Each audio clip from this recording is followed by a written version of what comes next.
tahimik na lugar na ito dito sa Infanta Quezon ay masasaksiyan natin ang mga ulap na animoy umaawit at maihahalin tulad nga sa mga bulak na nagkalat sa kabundukan. Isama mo pa ang lamig ng klima dahil sa mga naglalakiang puno na nakapaikot dito. Ito na siguro ang kakaibang lugar na napuntahan natin. Isang lugar kung saan pwede mong i-enjoy ang 360 degree view nila dito sa tuktok ng bundok. Paniguradong mag-i-enjoy ka din sa lamig ng tubig na tuloy-tuloy ang agos. Ito yung tinatawag na hidden paradise dito sa Infanta Quezon.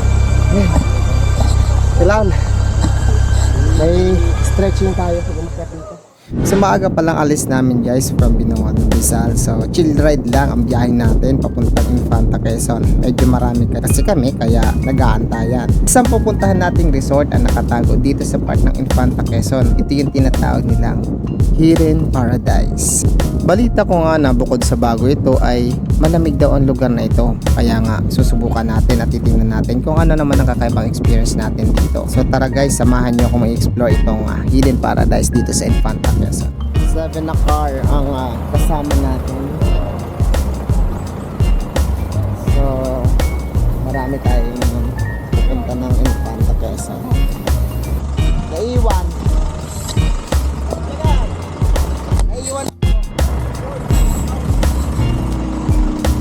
Pagdating nga namin dito sa kilometer 90 dito sa Santa Maria, Laguna ay mapapansin nyo grabe na talagang fog dito.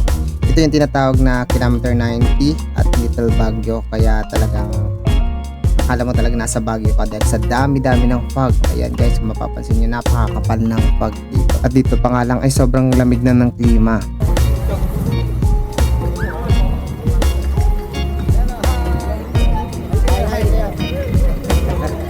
Bago nga kami umalis ay nagpicture-picture muna kami dito para remembrance na marami kami magkakasama rito. 2, 3, kaway!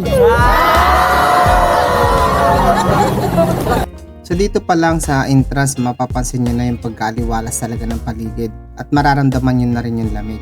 Dito pala ay makikita nyo yung entrance. Sa entrance fee natin ay 50 pesos. Sa mga nais pala mag-commute ay meron tayong masasakyan mula Marikina Infanta Highway hanggang dito.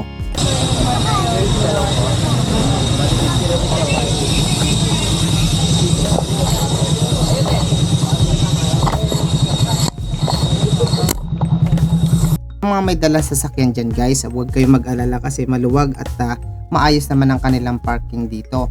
Sa katunayan niya ay nag-extend nga sila dahil bago pa lang to ay dinadagdagan ng kanilang mga parking lot dahil para mas maraming ma-accommodate na mga sasakyan. Kung Instagrammable at mahilig ka sa mga halaman na katulad nitong nakikita natin sa tabi ay bagay na bagay ka dito.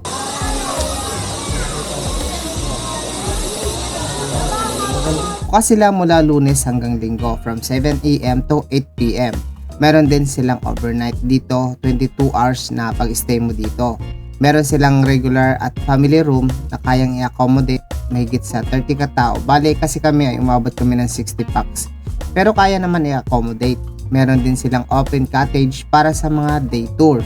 Ang kagandahan pa dito guys ay tahimik at makakapag-relax ka talaga. Bukod sa lamig ng tubig, tuloy-tuloy ang agos dahil sa pagiging natural nito. Malamig din ang klima dito. Matatagpuan ito sa kilometer 20, Barangay Magsaysay, Infanta Quezon.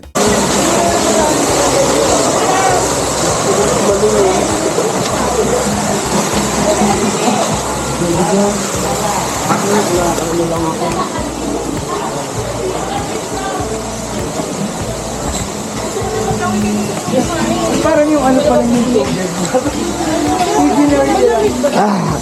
Tayo. Let's go. Grabe. Bukas na to.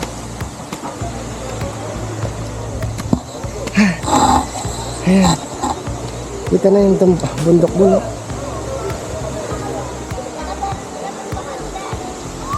Ha? Grabe. Kahingal guys.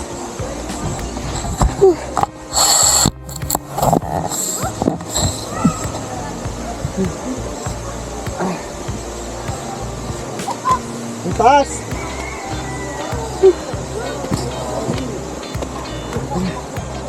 Grabe taas. Agad. Kasama mo. Kasama mo.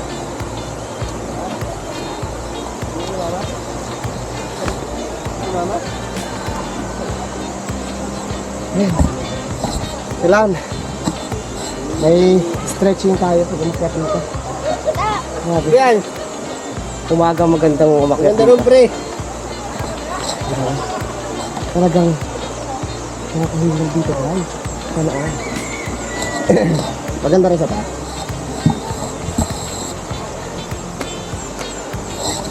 Woo! Ayan. Ay, may fog din.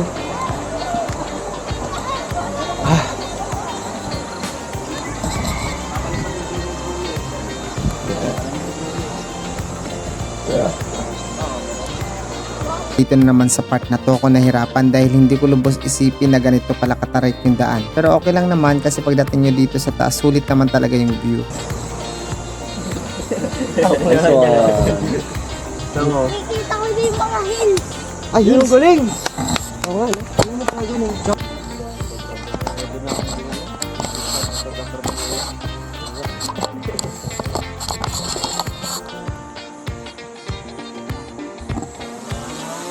Ito naman ang makikita nyong view pag nandito na kayo sa tuktok ng bundok. Dito makikita nyo yung 360 degree view. Grabe, ang lamig.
Gagi, nalaglag! Nalaglag! Sino yun? Dinil pa rin nila, dinil. 100.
Don't push back. Don't push back. Don't push back. Don't push back. Don't push